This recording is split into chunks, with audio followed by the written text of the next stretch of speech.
Welcome to the Elura Code Podcast. Elura is about understanding the hidden patterns that shape how we think, feel, and move through life. This podcast is here to help you remember who you are beneath the noise and move forward with greater alignment, awareness, and purpose.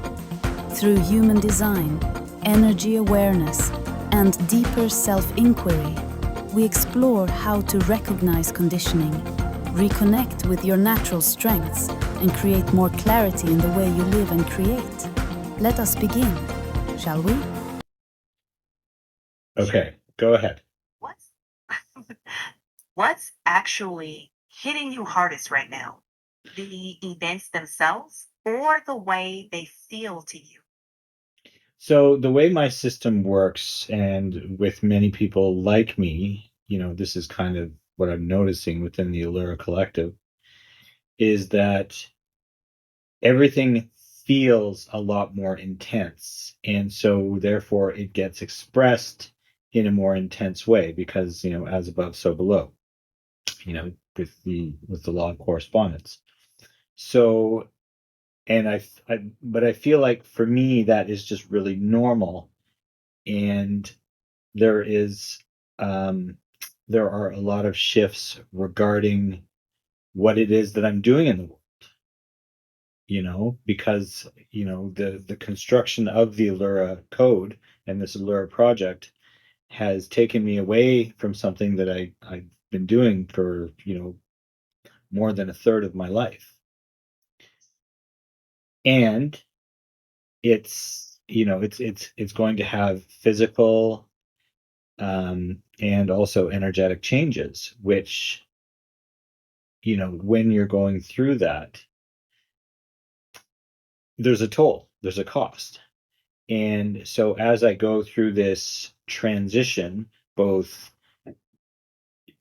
both career wise but also energetically, because they run parallel, I'm finding it, at times, and especially lately, just with everything that's been happening in the world energetically, it's I'm finding that I need to use a little bit extra focus to, not to get completely swept up in it. Yeah, that makes sense.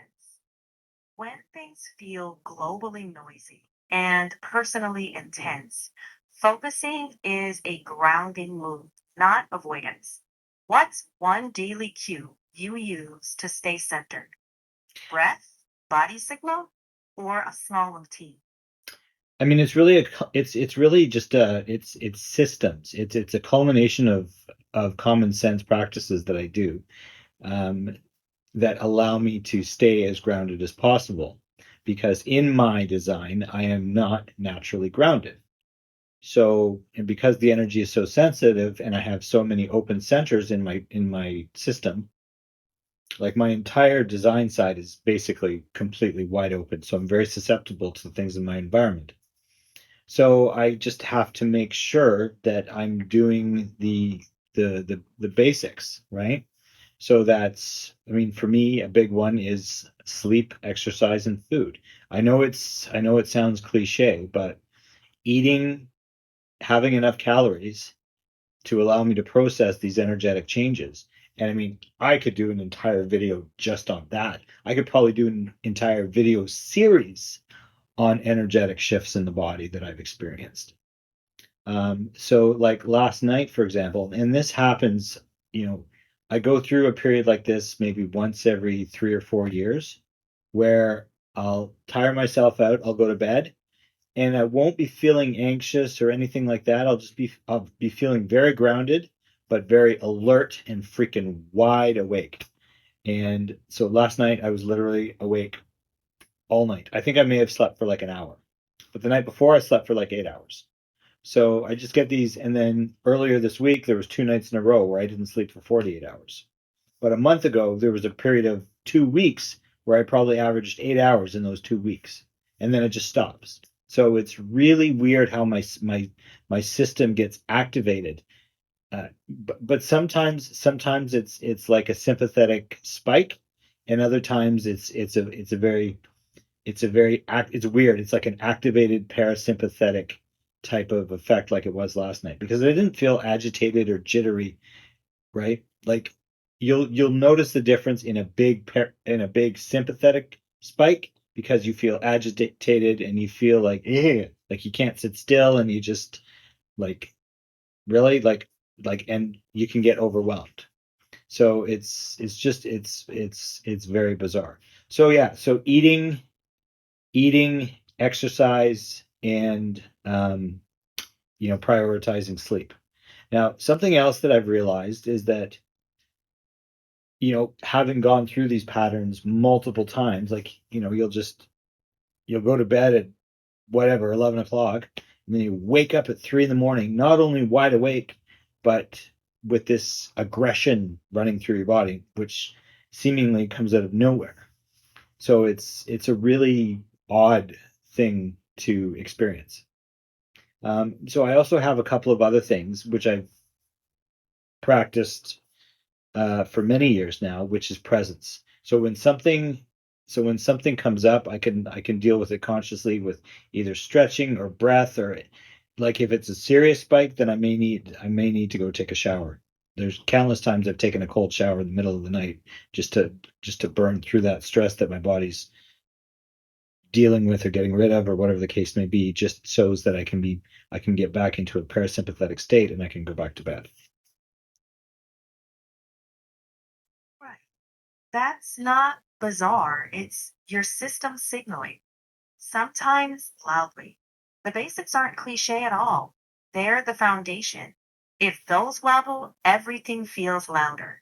So focus on the basics first. Then layer in the quick resets, like a cold shower when needed. That combo isn't fancy, but it is reliable. Well, I mean, it works. So That's the point. yeah, Keep it simple, keep it doable, and don't overinterpret the noise. Treat the basics like non negotiables. Then use quick resets as needed. Boring? Maybe, but boring keeps you standing. it does. And this is one of the biggest simplistic fundamentals that most people miss, and which is why they wind up, anxious or depressed or unfulfilled or whatever the case may be, is that, they don't actually make the connection between eating and um, coherence. And you know what? I was like this for years. It was funny because my brain would play tricks on me and I would forget to eat. And then I would think about it, and sometimes I would thought that I ate, and like sometimes I can feel hungry and not have it bother me, and then other times I can be hungry and just turn into Mr. Frickin' super hangry. So there isn't really any predictive way of dealing with that, and the same with the sleep. Like you wouldn't notice right now that I didn't. Yeah, I'm running on like 1 hour of sleep last night. I mean, I've since had a time to lay down for a couple of hours, and I've had something to eat, and so I'm feeling better, etc., etc. So, okay, so let's switch gears a little bit, and let's get more into the depths of why I'm building the Elura Code. Understood. It starts there. I spent years seeing people get insights but fall back into old loops. The Allure Code grew from wanting a clear framework, one that helps people understand their inner state and shape their outer lives with more agency. For me, it isn't about inventing beliefs, but about getting fundamentals right: sleep, nourishment, movement, presence, self awareness. Those underpin everything else. The mission is to bring those layers together so growth is sustainable, not just inspiring for a day. It's funny though, is that I'm the one creating the Elura Code, not you. I want you to ask me, and I want the questions to be very poignant and at times a little bit challenging. Understood. Yeah, because Okay. Yeah. the way my field Point. the way my the way my field works is by having you ask me very, very poignant questions. Right. Poignant and challenging. Got it. Yeah, Dropping teacher hat. Interviewer on. go. What problem did you repeatedly witness that every existing framework could describe, but none could reliably solve? When did you first realize you weren't just collecting systems anymore? You were seeing a deeper pattern they all pointed toward. So What it was changed your trajectory? when I realized that I was stuck in seeker mode, and it never occurred to me. It just always felt like, well, okay, this, I tried this thing for a while and I got some results, but yet I still seem to have fell back into the challenges that I thought I had addressed, but because consciousness is a spiral, and you think you've solved something and you do for the moment, and obviously not understanding energetic trajectory either, because the point that I see it at now is that uh it's never ending. And what I mean by that is that there's always going to be a situation or a challenge or circumstances presented in life in which the same feelings, emotions, etc., and and and similar patterns are going to be present, because there's always the next level aspect of whatever it is that is trying to be birthed into your daily communing, to be able to realize the the growth factor out of experiencing these types of challenges. So, and obviously the longer, as the longer that you do this work, it becomes easier, because you're able to recognize where the growth has happened. But more than that, it's recognizing what works and what doesn't. And I have realized that a non-regimented way of doing things is much more effective than having a very strict morning routine. Because I found, and also with people that I've worked with, I have found, and even with colleagues and friends and so on, people who have these really strict military style regimented routines, by and large, they wind up sucking all the enjoyment out of the whole process. And it actually becomes very counterproductive, because they wind up getting stressed out that they're not meditating enough, or they're not drinking enough water, or they're not taking enough steps, or they're not, or they're not chanting enough, or whatever the case may be. And, so it actually just traumatizes or re-traumatizes people to the point where, these higher levels of frustration set in. So it was really when I hit that point of, realizing that I was stuck on this loop. And the even bigger point was that it wasn't just me that was experiencing it, but every frickin' human that endeavors to better themselves through awareness and education and practice and whatever, realizes that they get to this point of seeker mode, where it's just never ending.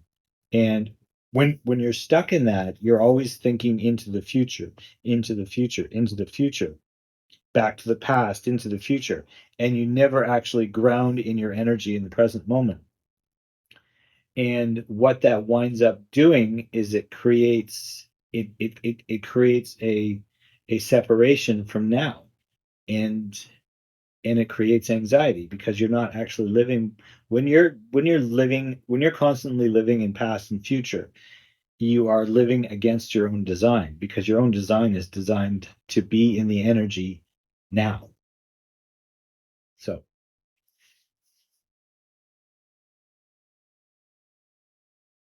Strong, but let me press. You said seeker mode is the trap. What actually traps someone there? Endless consumption? Not feeling enough? Or the industry's framework itself? Then, deeper. If consciousness is spiral, how do you know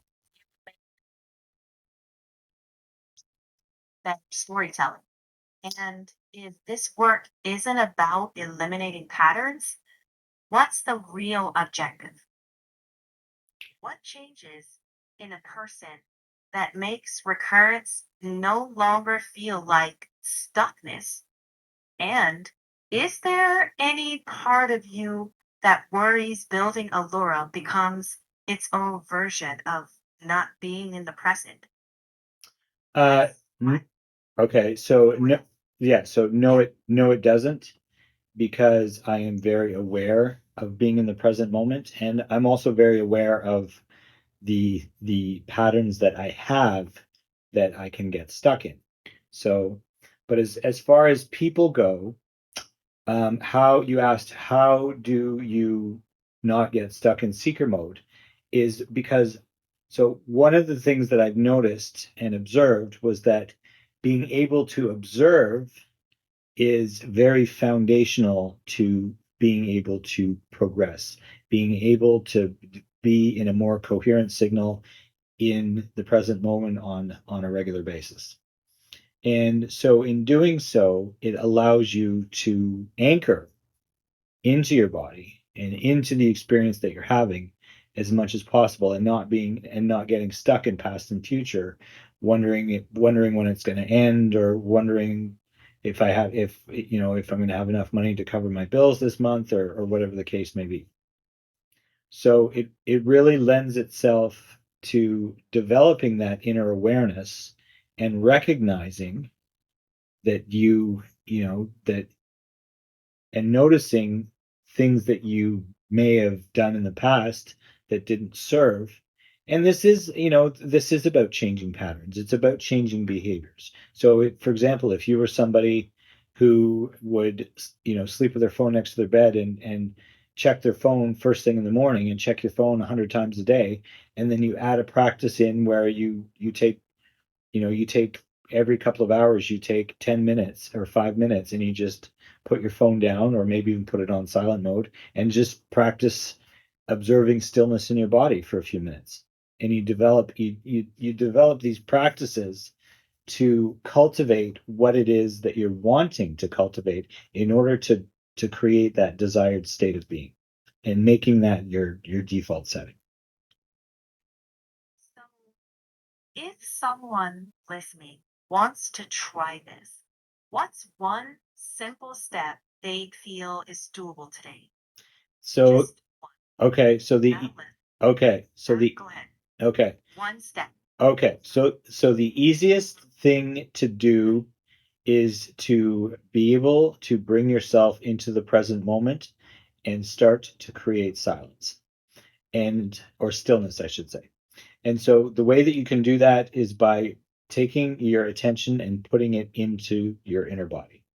So this can be as simple as just putting your feet flat on the floor and observing the feeling of your feet touching the floor, or the feeling of you sitting on the couch, or you observing your breath going in and out, and doing this for a couple few minutes, and just noticing it, and then noticing how you feel afterwards. Simple mindfulness.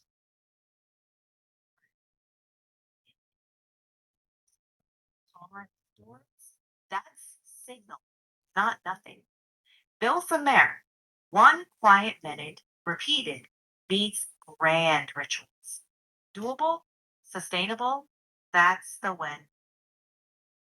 Well, yeah, because people have these again, they create these ridiculously elaborate, rigid structures that they think they have to follow because they have to get rid of the negative energy or get rid of this or get right because and when you actually do that, you're actually creating the opposite because you actually wind up generating more because you are then emitting that type of energy because you are emitting resistance. And so when you do that, you're just creating more of it. Right. So less war on the feeling, more noticing. Try observing sensation for 60 seconds without fixing, just noticing. Then name one texture or pulsing out loud. That's it. No fixing, no blaming. Right. And you could do that for a minute, do it for 3 or 4 minutes. Um, I had I was online recently and I read a post from a fairly popular influencer, and she deals primarily with sort of energy work and nutrition, like detox. And she created a top 10 list. And one of the things in the top 10 list was it was top 10 things that had worked for her, and she rated them out of 10. And it was interesting because she had meditation at number five, and it had only had a score of like, say, 5 out of 10. And the reason that she gave when she was talking about it was what she thought meditation was meant to do. And that was very surprising to me, that her where her awareness was regarding that. And it's not to say that that can't be like that or that isn't like that, but she thought that meditation was strictly to clear your mind, which is not the case. In many cases, meditation is simply to notice when your mind wanders, to create more presence and to gently bring it back to the present moment, and to create a habit and build that muscle of bringing your mind back to the present moment so you can strengthen it and ultimately be more present in your body and with the people in your living experience.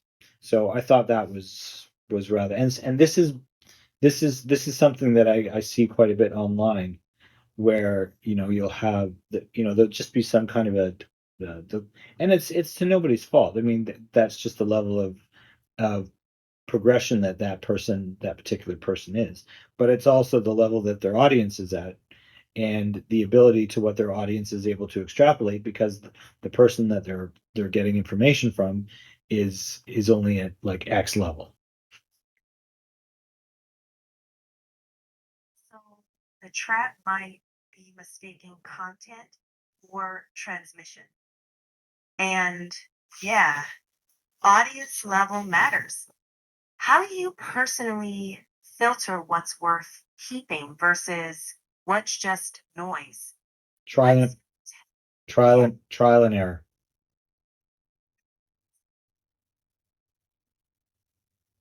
what's one pattern you no longer want to fight?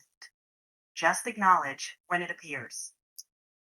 So if my body's tired, and I know because I get irritable, and this can happen, and from a rational standpoint, you may not think that, oh, well, I didn't work that much today, yet my body is absolutely drained, is because our definition of what tires us out is very linear. But when you actually understand the mechanics of energy and how the universe actually works, there are many things that require energy that are just not thought of on a daily basis, right? So, like this conversation is burning energy. When you exercise, it's burning energy. When you interact with people, it's burning energy. When you're dealing with tough situations and toxic people, it burns a ton of energy, right? And just in the case of just being in the room with those kinds of people is enough to is enough to make you exhausted. So for me, it was really learning to understand that and give myself permission to, to rest when I needed to. And this has taken me a long time. Like this has taken me years and years and years, because this is kind of like one of the core pieces of conditioning is that, we're supposed to, you know, it's not, it's, what I did was reasonable. I shouldn't be this tired. But you don't know what you don't know in terms of all the little subtleties that, that your body interacts with based on, and so in Allure, I come down to really two real fundamentals. Well, there's three really, but is presence, not Christmas presents, presence, um, sovereignty, and I'm having a brain fart. We were just talking about it. Presence, sovereignty, and the other thing. Damn it, this happens to me all the time. I'll be talking about, oh yeah, I'll be talking about something and then just boom. Coherence, yes. Well, I mean, the goal is, yeah, I mean, the goal is to create a clear, coherent signal so that what you're broadcasting is of alignment and coherence and clear, and so you're attracting the right people into your life, the right opportunities, you're broadcasting the right frequency, the right signal. Because as humans, our bodies, our mind and bodies we are transmitters and receivers of energy. So, and this happens 24/7. It's just like law of attraction works 24/7, whether you're aware of it or not. So, but yeah, this is bugging me now because I can't remember what that third thing was. And then we were just talking about it. So sovereignty, presence, and what were we just talking about just prior to that? I don't think the third was coherence. No. I think you mentioned presence, sovereignty, and actually, if observation. Earlier, you said being able to observe is foundational to progress. Is observation actually more fundamental than presence? No, Because not process, presence, like being present. yeah, presence. Oh, okay. Yeah, and sovereignty. Maybe ask, how do you practice presence when everything feels When everything which?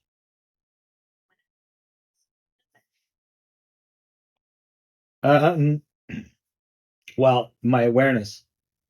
Yeah, so that was it. Presence, sovereignty, and awareness, right? Because building more awareness creates more sovereignty, and being more present creates more awareness. Well, awareness and presence kind of oscillate and go back and forth, and operating with those in a healthy way based on how the code is built and designed to work. Because the code is multidimensional and it's not rigid, it's not fixed. So there are going to be certain things that certain people will resonate with at any particular time, where there's certain things that other people won't resonate with. But the art of being present is just learning to be aware of what's going on in your body and around you, and being like having your attention fully in it.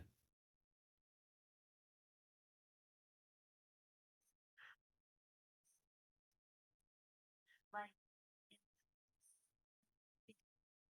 what does it look like day to day? Sovereignty? Okay, so sovereignty is a layered. I was thinking about this yesterday. So sovereignty is first and foremost taking responsibility for your own space, your inner space, because it's your inner space that the quality of your inner space is what creates your outer reality. So is taking control of is taking responsibility for that. So that could be things like um, just being open to trying new things and expanding your awareness into this whole world of of spiritual growth, in order to help facilitate that growth. It can be setting new expectations for the outcome. It can be deepening your awareness as to how everything works. It can be setting new standards for how you do things. It can be setting standards for things that you will no longer tolerate. It can be um, things that you will no longer put up with. New standards for living. Getting in touch with your true nature. And you learn that, oh, I remember what the third thing was. It was design. Learning so sovereignty, design, and presence. Well, we can throw awareness in there. So there's four. The design, that is the big piece. Because you learn to live by design, you learn to live in alignment with the way that you're built and actually move through life with ease versus, versus all the upset and the anxiety and the suffering and the judgments and the this and the that, the drama that makes life unbearable at times for many. So, when you say design, do you mean your human design type or something broader? No, that's what I'm referring to. So the way the human design works is that your actual chart with all the gates and channels and everything, that's a snapshot of where you were at birth. Clean, crisp, right out of the package. However, we pick up, and this is actually built into it. So when you're doing everything a different way, it's called the not self, and this includes the conditioning.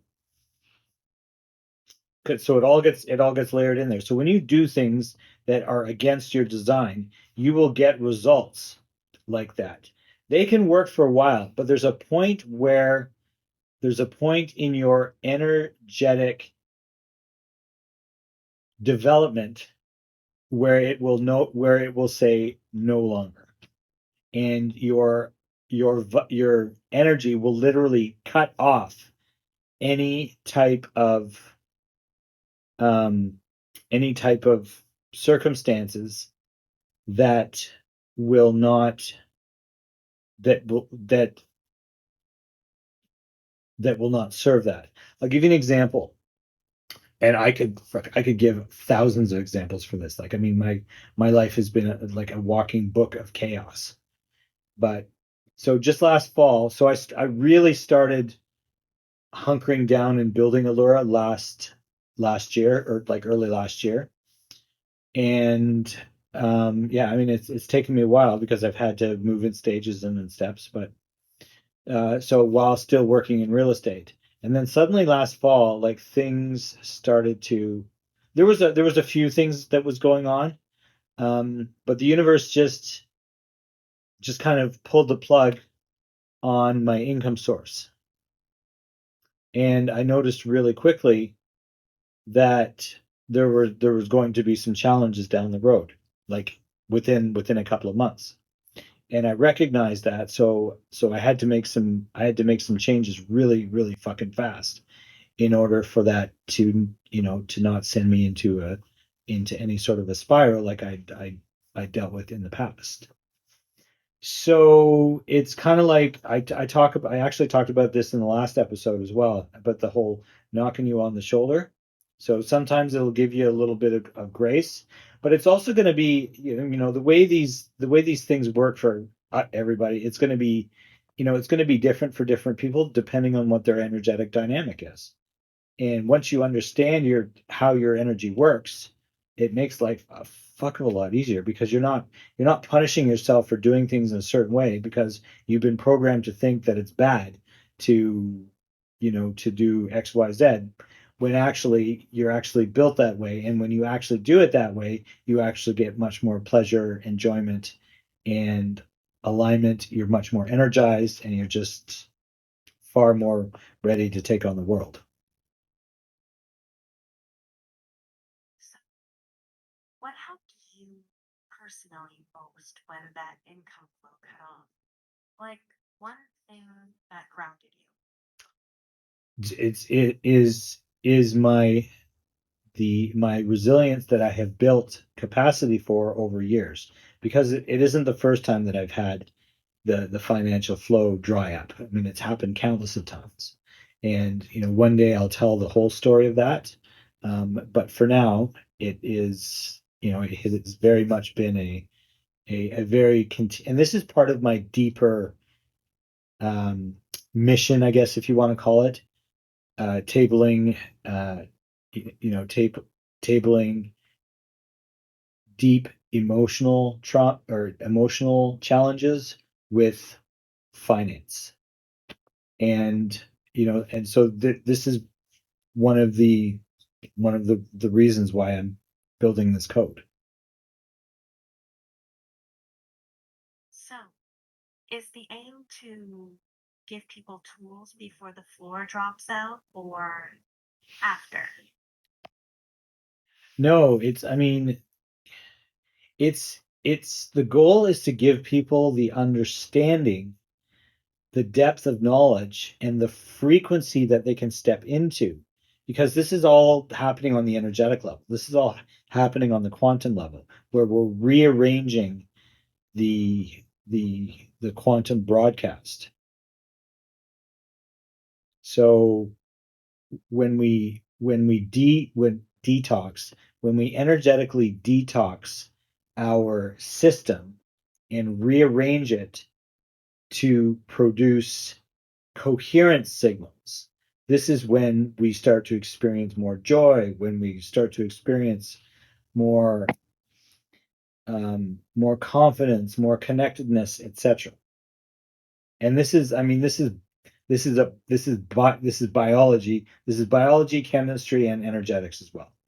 Because I mean, it's been proven 1,000 times again that when your body is in an alkaline state, your organs are healthy, and you have good digestion, and you have good regularity, and you have good skin, and you feel good, and you regulate your emotions, and all these. I mean, the list goes on of all the health benefits.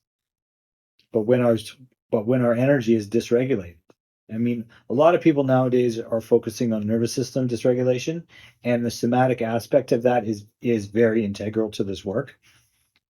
But we like to focus on the deepest level, because that's where it all begins, and then it just kind of works systematically like that.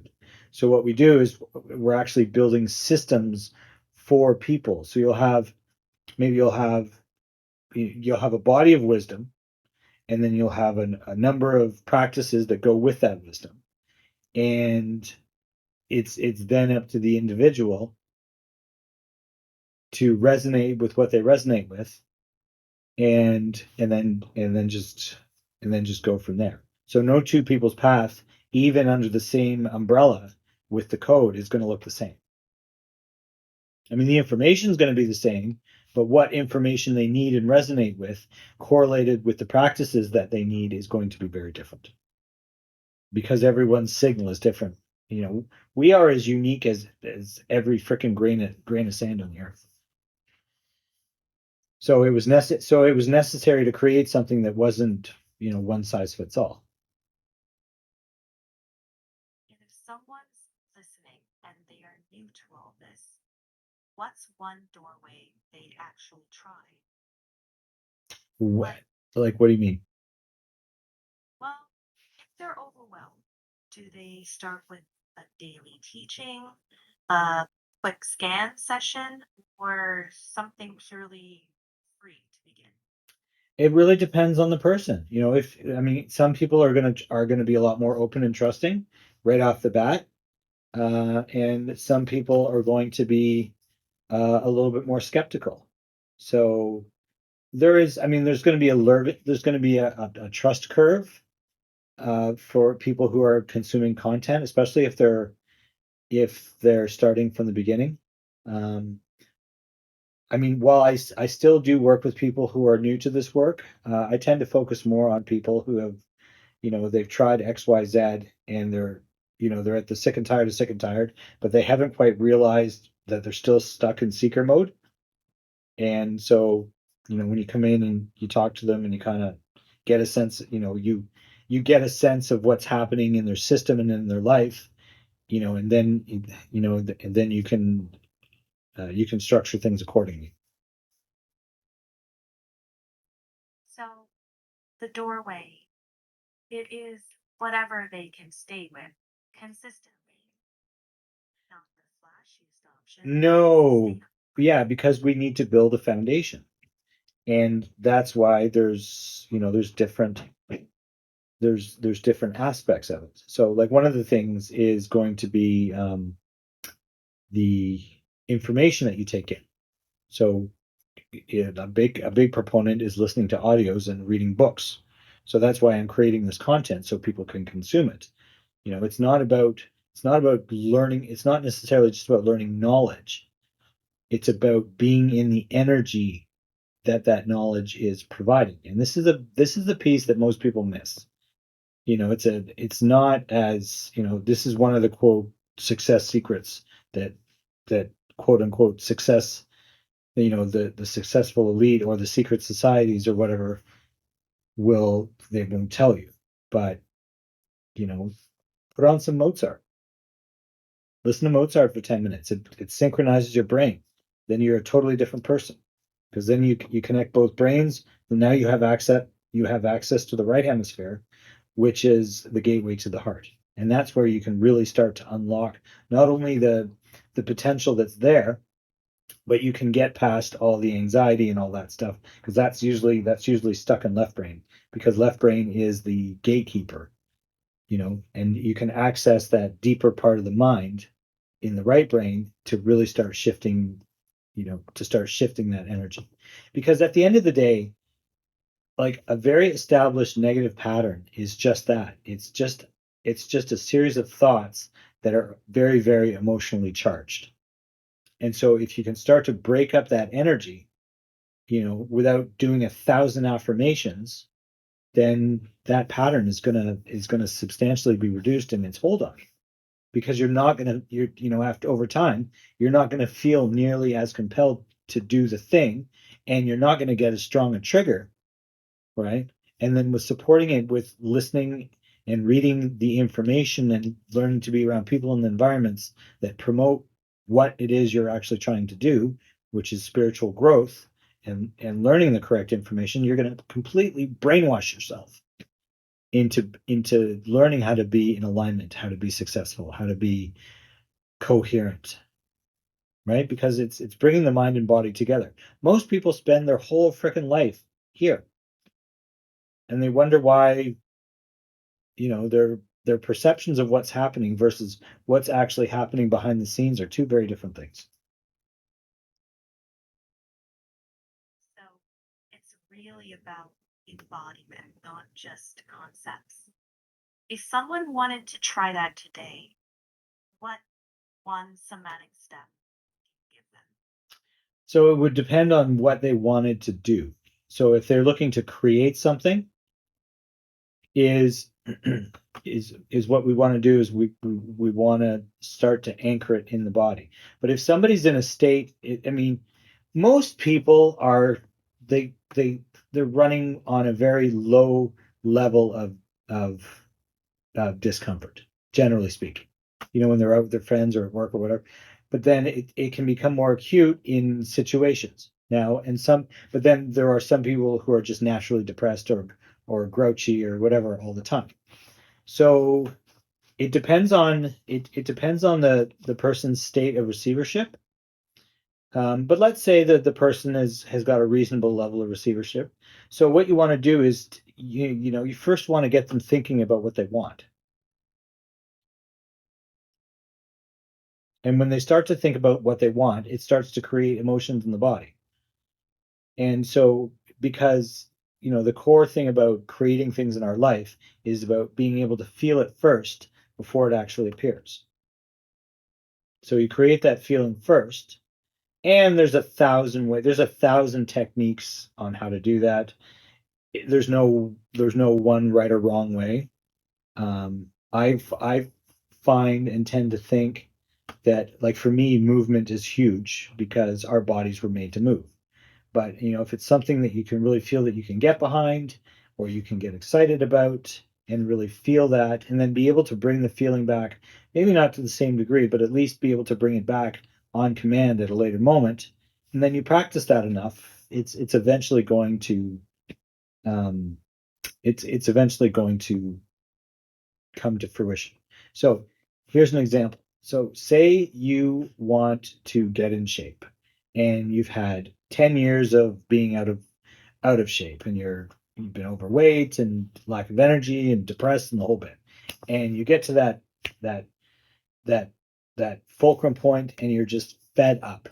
And you put your freaking foot down, and you get this mountain moving energy, and you're able to stick with it. You go hire a personal trainer, they put you on a program, and you start to see results.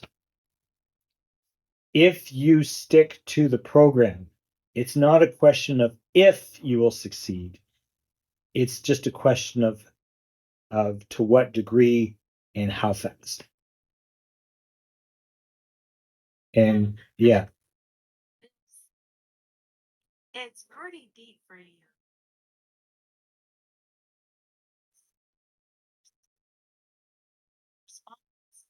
Like in waves. As for speed, I mean, sometimes it'll shift quick with breath or movement.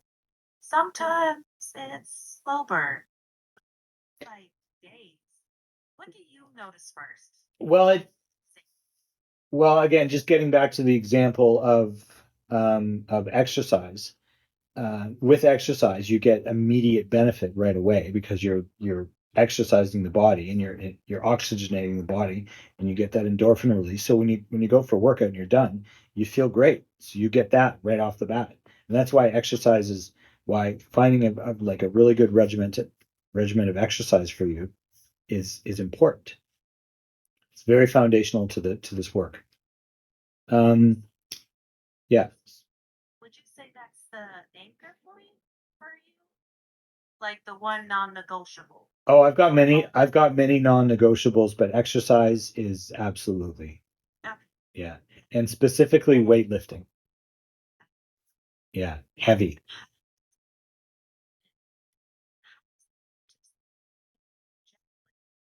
Or is that separate? No, it's all part of the thing, because lifting weights, it creates energetic movement in the body. I mean, weightlifting, see, here's the thing. Here's another aspect, is that people seem to think that they have to do spiritual things in order to be spiritual. This is just such a bunch of nonsense. You do not, because weightlifting is probably the least spiritual type thing that people could do, but it is so powerful for changing your state, and for longevity, and for promoting good signal generation and movement in the body. It's undeniable. Like that to someone who thinks only meditation counts. Well, I mean, for starters, energy is movement, and our bodies need to move.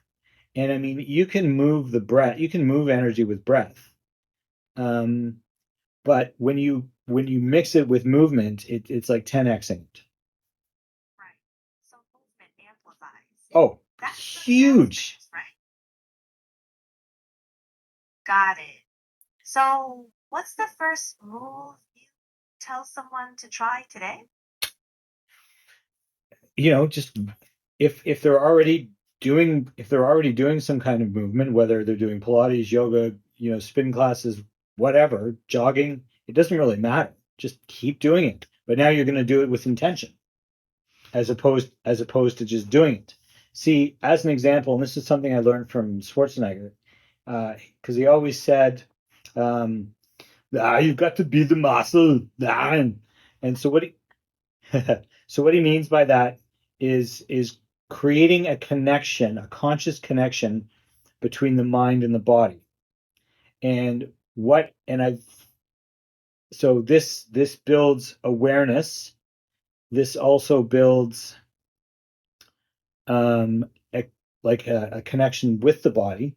And when you build that connection, it signals safety to the body, and that the body can start to release the bracing that it's probably been holding for years. And I noticed this with myself because I've always been very tense and a very anxious person, biting my nails since I was 3 years old and all this kind of stuff. Right. And it's because I didn't understand these dynamics. But it's taken me going through 25, 30 years as an adult in trial and error and finally figuring this stuff out, but also getting a few kicks in the ass from the universe as well.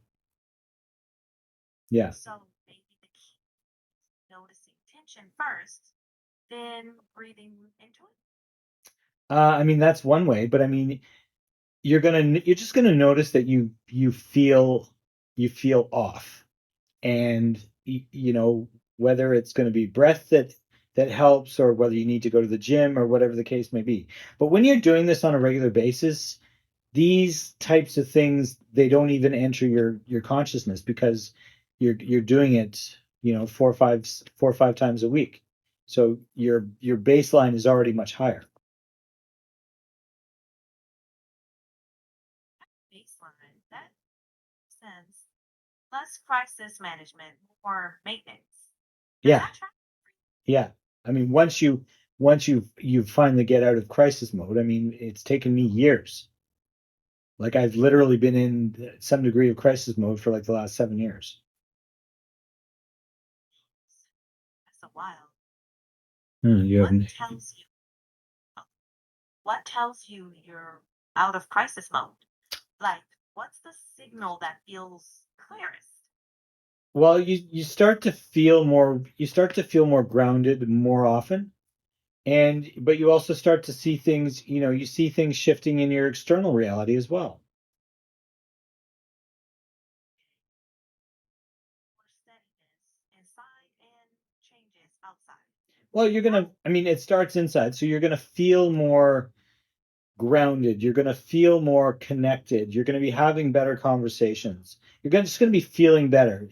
Less anxious, less worrying, less, you know, and you may also start noticing little things too, like, you may be less inclined to want to go out for drinks or do things that you used to do that once brought you pleasure, and you're more inclined to go for a smoothie or go for a walk.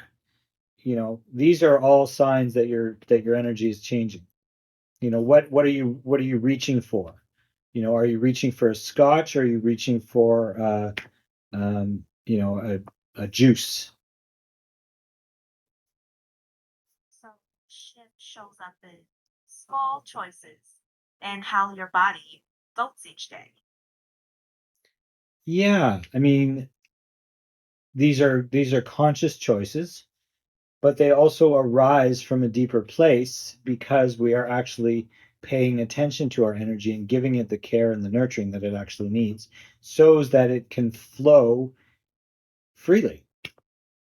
There's a reason why energy flows, and we get into that flow state, because if we get into that feminine receptive, or we're opening up to let life give to us, so that we can receive, because that's what it's all about.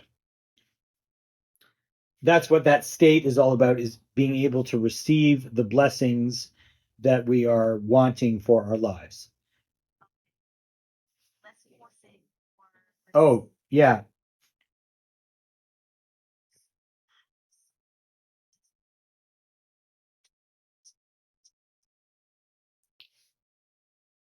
That's the $1 million question. And it's by learning to do these. It's by learning the code. The Elura Code. Right. And if you had to name just one principle that listeners could take with them today, what would that be? The body awareness. Well, that's more a practice. I would say slow down, notice, bring your awareness into the body. But not easy. Well, I mean, that's why it's called a practice. Right. Slow it down is the practice, not a trick. Right. And actually start messy.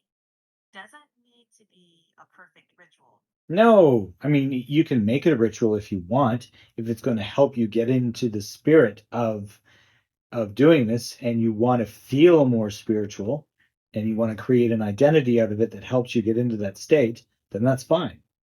But you don't want to become reliant on that identity to be able to do that. So that's part of the trap that keeps you in seeker mode. No, the identity, just the awareness. No, the identity of being a spiritual person in order to be able to to get to a good feeling state to be able to achieve things in your life or to be able to create the type of life that you want. So just observing the body, no extra story. And if that helps, great. If not, tweak it gently. Sound right? So when I say be aware of the body, we're going inward and we're focusing on the sensations in the body. Now, for most people, they might have to really focus to be able to feel anything. So sometimes it may be easier just to start off by taking like one or two conscious breaths. Like feel the air going in, filling up the lungs, and then slowly exhaling out. You will It's find about rest. becoming aware, right? It could be, Right. like I mentioned earlier, just sitting on the couch and feeling your butt on the couch, feeling your feet, you know, feeling the shirt on your back, feeling the air, opening your eyes and just kind of looking around and just slowly just taking mental notes of everything that you see in the environment. Like there's a plant there, there's a piano, there's a tree, there's a picture, etc. Listening for sounds. Is there an air conditioner in the background? Do you hear a dog barking in the distance? Is the dryer on? Do you hear traffic outside? Do you hear people talking? These kinds of things. Noticing what's already here. No pressure to fix or perfect it. Just notice it. Exactly. That's Maybe the whole that's point. right. So maybe that's enough for today. Yeah, that's probably good. We're approaching an hour.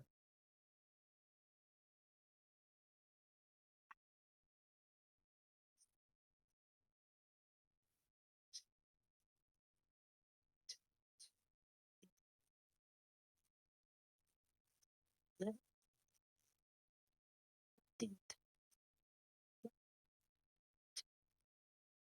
just one question.